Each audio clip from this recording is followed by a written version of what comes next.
실전에서 꼭 필요한 인터넷에서는 잘 나와 있지 않은데요. 가지치기에서 매우 중요한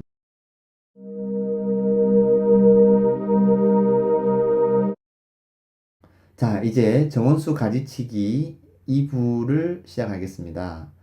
이번에도 핵심적인 이론, 그러니까 실전에서 꼭 필요한 내용을 중심으로 구성을 했는데요. 특히 앞에서 배웠던 내용을 좀 더 응용할 수 있는 내용, 그리고 특히 인터넷에서는 잘 나와 있지 않은데요. 가지치기에서 매우 중요한 자르는 방법에 대해서 이번에 내용을 소개하려고 합니다. 그럼 이제 소금 가지치기에 대해서 말씀드리겠습니다. 소금 가지치기는 가지가 많은 나무의 가지의 수를 줄여서 자연스럽게 수영을 형성하는 그러한 방법입니다. 소금 가지치기에서 많이 쓰는 방식 중에 하나는 강한 가지를 바깥으로 향한 약한 가지로 대처하는 방식인데요. 이렇게 해서 가지수를 줄여 나가면서 동시에 전체적인 수영을 만들어 갑니다. 강한 가지를 약한 가지로 대체한다는 것은 나무의 키를 조절하는 것이고요. 놔뒀을 때 나무가 너무 지나치게 덩치가 커지는 그런 것들을 사전에 적절하게 조절하는 것입니다. 자, 그래서 소금 가지치기는 가지의 수를 줄여서 키와 수영을 조절하는 그러한 가지치기 방식입니다. 소금 가지치기에서 중요한 것은 가지치기 적기에 가지치기를 실시하는 것이고요.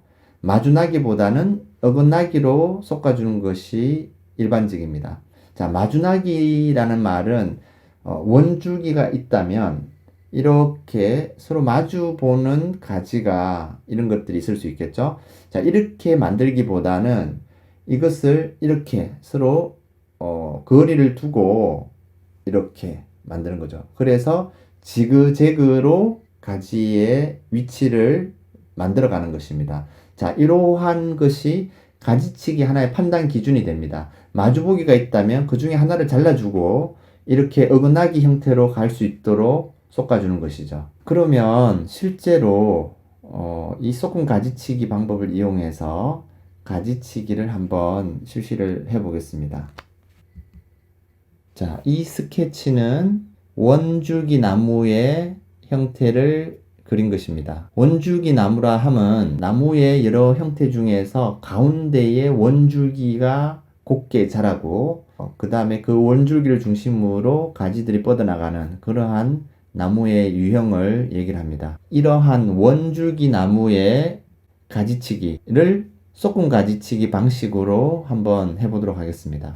이 스케치에서 바로 눈에 띄는 부분들이 몇 가지가 있는 것 같습니다. 그 부분들을 차례대로, 그러니까 가장 확신이 서는 부분부터 한번 잘라보도록 하겠습니다. 우선 제일 아래에 있는 이 가지, 뿌리에서 자라는 이 가지, 움도지라고 우리가 했었죠. 자, 이렇게 잘라줄 수 있을 거고요. 그 다음 이 가지, 이대로 놔두면 수직으로 올라가겠죠. 수직으로 솟은 도장지, 이렇게 잘라줄 수 있을 거고요. 자, 이 가지 굉장히 부자연스럽습니다. 이것은 안으로 뻗은 내향지죠. 그래서 이 가지도 이렇게 잘라줄 수 있습니다. 지금까지 자른 이 부위들은 매우 확실한 부분들입니다. 그래서 별로 의심의 여지가 없고요. 이제는 조금 더 판단의 여지가 필요한 가지들이 있는 것 같습니다. 이 부분을 보시면 이 가지는 두 개가 평행으로 자라고 있습니다. 그럼 이 두 가지 중에 하나를 선택을 하는 것이 좋은데요. 아래에 힘이 좀 약한 가지가 있고 위에는 힘이 좀 더 강한 가지가 있습니다. 자, 이럴 경우는 이 나무의 크기를 좀 조절하는 차원에서 이렇게 힘이 강한 가지를 잘라주고요. 아래의 가지를 또 이어서 키울 수가 있습니다. 자, 이제 원줄기 나무 유형에서 중요한 가지치기 방식이 하나가 남았는데요. 지금 이 위쪽을 보시면 이 원줄기 나무에서 자, 원줄기에 해당되는 이 부분보다 더 세력이 강한 가지가 옆에 하나 이렇게 나와 있습니다. 이런 가지가 있을 때는 이 원줄기 나무의 수용에 맞도록 원줄기를 능가하는 세력지, 이러한 가지를 잘라주는 것이 좋습니다. 그러면 원줄기 나무의 원래의 형태가 잘 보존이 되겠죠. 자, 이러한 것이 바로 소금 가지치기의 방법이고요. 이렇게 해서 나무의 수형과 크기를 계속 관리해 나갈 수 있습니다. 자, 이번에는 좌우 대칭을 이루지 않는 부정형 나무 경우에 소금 가지치기 방식을 적용해서 가지치기를 한번 해보도록 하겠습니다. 자, 이 나무의 흐름을 볼 수 있는 곡선을 한번 그려보겠습니다. 이렇게.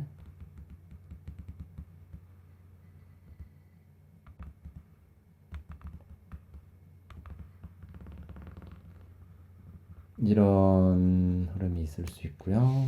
그 다음에 이런 흐름, 그 다음에 여기서 이런 흐름, 여기서 또 이런 흐름이 있을 수 있을 것 같아요.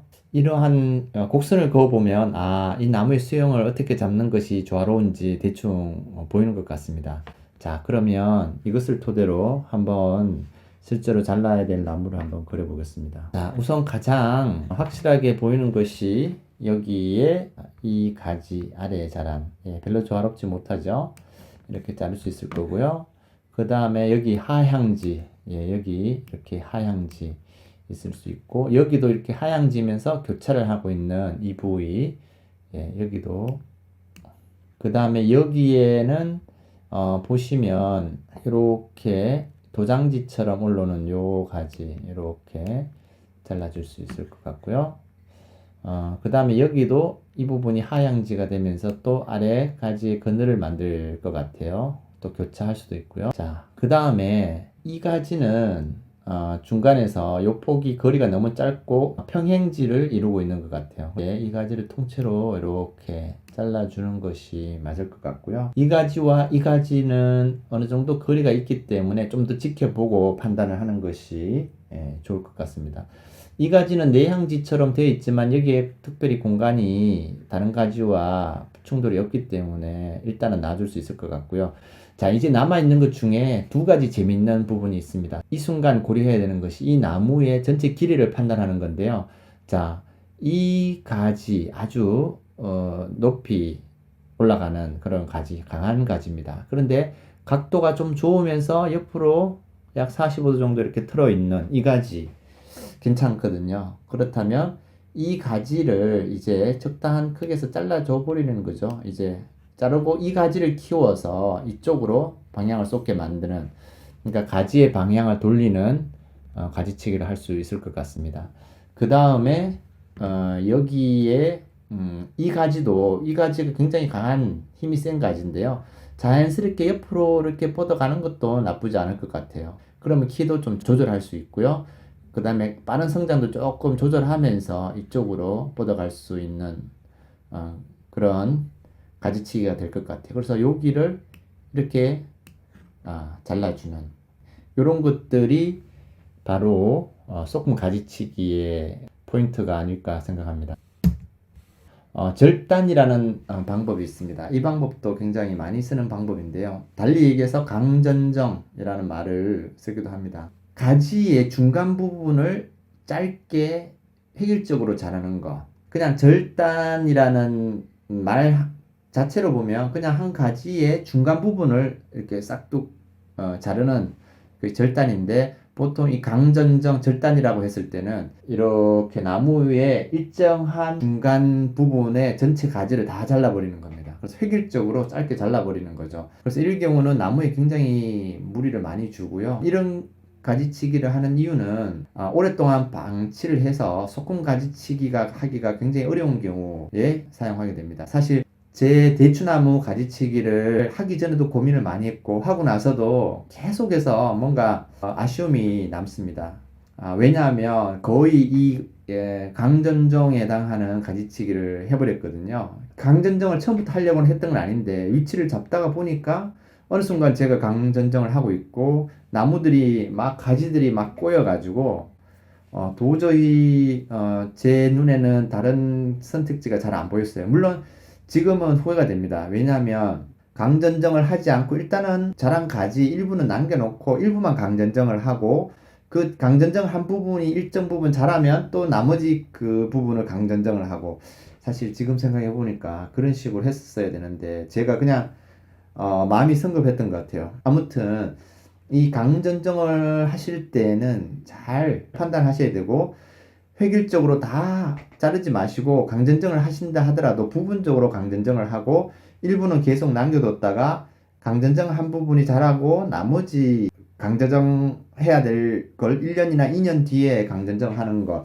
이런 방법이 좋지 않나라는 생각이 저는 지금 듭니다. 강전정을 하고 나면 수용이 굉장히 부자연스러워지고요. 맹아지, 장가지들이 막 출몰합니다. 이번에는 절단 가지치기 방식을 이용해서 가지치기 할 수 있는 사례를 가져봤는데요. 절단만 쓰는 건 아니고 쏘꿈과 절단 두 가지 방법을 같이 써서 가지치기를 하는 방법입니다. 이걸 만약 절단의 방법을 이용한다면 획일적으로 이렇게 잘라버리는, 이게 절단의 방법이죠. 이게 강전정 아니면 평절 뭐 이런 말을 씁니다. 이 나무는 굳이 그렇게 할 필요가 없는 나무입니다. 하지만 또 절단도 필요하니까요. 그 부분을 같이 한번 보도록 하겠습니다. 자, 요 가지의 가지치기는 상당히 재미있는 가지치기가 될 것 같은데요. 이 나무에 좀 중요한 부분이 되는 부분은 요 가지인 것 같아요. 일단 이 가지의 경우 아무래도 좀 이 가운데로 자라면서 위치적으로 좀 좋지가 않아요. 그래서 제가 봤을 때는 이 가지를 이렇게 절단을 하는 것이 좋고요. 그렇다면 여기에 이 가지는 굳이 자르지 않아도 될 것 같아요. 그리고 각도도 나쁘지 않고 어떻게 보면 이 공간을 채워줄 수 있는 가지니까, 대신 이렇게 가기보다는 지금 요게 각도가 살짝 이런데요. 이렇게 뻗어 있는 가지를 생각하고 그랬는데요. 이럴 경우는 이렇게 이렇게 쳐버리면 요 가지가 자연스럽게 요 공간을 채워줄 수 있을 것 같고요.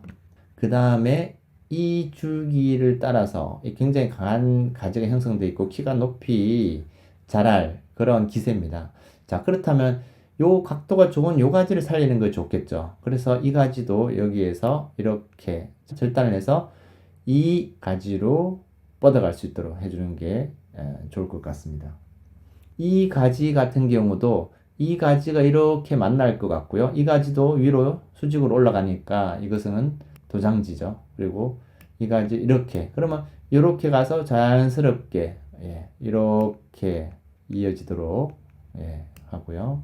그 다음 이 가지는 이렇게 이어지고, 이 가지는 이렇게 이 방향으로 이어지도록 이렇게 가지치기를 할 수가 있고, 자, 이 가지는 이렇게 해서 이어지고요. 그 다음에 이 가지도 보면은 길게 자라는 기세입니다. 그래서 이것도 여기에서 절단을 해주는 거죠. 절단하고 요렇게 이어갈 수 있도록 해주면 전체적으로 조화로울 것 같아요. 그래서 이렇게 배상형 나무, 잔 같은 형태의 나무인데요. 이렇게 전체적으로 이런 형태를 만들어 줄 수 있을 것 같아요. 자, 이제 이 사진을 제가 직접 찍었는데요. 무지개가 마침 형성이 돼서 보이는데요. 여러분들 여기 보시면 여기에 아주 심한 절단 가지치기를 한 게 보이시죠? 또 여기도 있습니다. 왜 이렇게 심하게 절단을 했냐면 여기가 통신선이 이렇게 있고요. 그 다음에 이 위쪽이 고압선이 흐릅니다. 그래서 이 고압선 때문에 산에 나무를 이렇게 막 자르는데 좀 아쉬운 것은, 이 나무 절단하시는 분들이 나무에 대해서 전혀 생각하지 않고 단지 선에 거슬리는 부분만 막 잘라버린다는 거예요. 자, 밑에서 찍었는데요. 보시면 전혀 나무의 뭐 외관이나 아니면 나무의 생육, 나무의 건강과는 아무런 상관없이 막 잘라버립니다. 어떤 일이 벌어지냐면 여기 보세요. 자, 여기가 바로 맹아지입니다. 무성하게 났죠. 평절 혹은 강전정을 했을 때 나타나는 현상입니다. 여기도 다른 각도에서 찍은 부분인데요. 여기도 심하게 가지치기를 했습니다. 절단을 한 거죠. 이제 가지 절단법에 대해서 말씀을 드리겠습니다. 가지 절단을 보통 눈을 기준으로 많이 자르는데요. 바깥으로 난 눈 위에서 잘라서 그 눈에서 가지가 뻗어나가도록 하는 가지 절단법이 많이 알려졌는데, 소위 절단의 방식, 굵은 가지를 잘라내는 방식을 이용할 때는 반드시 이 방식을 쓰는 것이 좋습니다. 책에서 이것을 발견했는데요. 실제로 이 책을 읽고 나서 나무를 관찰했더니 정말 이거 중요하다는 생각을 하게 됐습니다. 가지깃, 가지깃을 반드시 잘라주어라. 그래서 여기에서 상처를 덮는 조직, 달리 얘기하면 캘러스라는 것이 형성이 되어서 나무에 상처를 덮어서 거기에서 병균이 침투하지 않고 나무가 썩지 않도록 해준다는 거죠. 그 다음에 지피용기선이라고 있습니다. 나무가 두 갈래로 갈라지면 그 중간에 지피용기선이 형성이 되는데, 그것을 침범하지 않는 선에서 잘라야 된다. 만약 그걸 침범하게 되면 자라난 가지는 사라지지만 잘리지 않은 나머지 가지 부분에 또 병균이 침투할 수 있는 길을 열어주고, 결국은 그 나무는 내부가 점점 썩어 들어간다는 거죠. 그 다음에 굵은 나무 가지를 자를 때는 3단으로 잘라라. 이렇게 자를 때 밑부분을 조금 잘라놓고, 그 다음에 잘라야 될 부분에서 약간 위쪽을 자르고 이제 원래 잘라야 되는 것을 자릅니다. 그렇게 자르게 되면 나무가 조금 자르고 나서 부러지거든요. 부러지면서 찢어지지 않는 거죠. 미리 조금 잘라놨으니까. 자, 도포제는 보면 한 책은 도포제를 발라줘라 라고 얘기를 하고요. 또 한 책은 도포제를 바르지 말라라고 얘기합니다. 바르지 않는 것이 맞다는 생각이 들었습니다. 왜냐하면 가지깃을 자르게 되면 캘러스가 형성이 되는데, 자연스럽게 나무가 스스로 자율 치유 기능이 있기 때문에 그 부분을 이렇게 덮고, 우리 손에 상처가 났을 때 딱지가 앉아서 자연스럽게 그 부분이 아물잖아요. 나무도 그렇게 된다는 거죠. 그래서 도포제를 바르면 오히려 그러한 기능을 훼손한다는 겁니다. 뭐 두 저자의 생각이 다르지만 저는 도포제를 바르지 않는 것이 더 좋지 않을까라는 개인적인 생각을 가지고 있습니다. 그 나무를 줄기를 잘랐을 때 그 안에 구조가 형성층이 있고, 그 바깥으로 양분이 지나다니는 체관이 있고요. 그 다음에 그 형성층 안쪽으로는 수분이 지나다니는 물관이 있습니다. 나무를 자르게 되면 여기에 캘러스가 형성이 되어 가지고 그런 통로를 막아주고 결국은 병균이 침투하지 않도록 막아주거든요. 그런데 지금 이 나무는 가지치기가 잘못된 겁니다. 왜냐하면 캘러스가 형성이 되지 않았어요. 이 부분은 어떻습니까? 이 부분에 지금 보시다시피 캘러스가 형성이 되었습니다. 자, 적어도 이런 것이 형성이 되어서 결국은 나무를 보호해주게 되는 것이죠. 자, 아까 그 줄기를 보면, 옆에서 보면은 그 가지깃이라는 것이 보통 이렇게 형성이 되어 있는데요.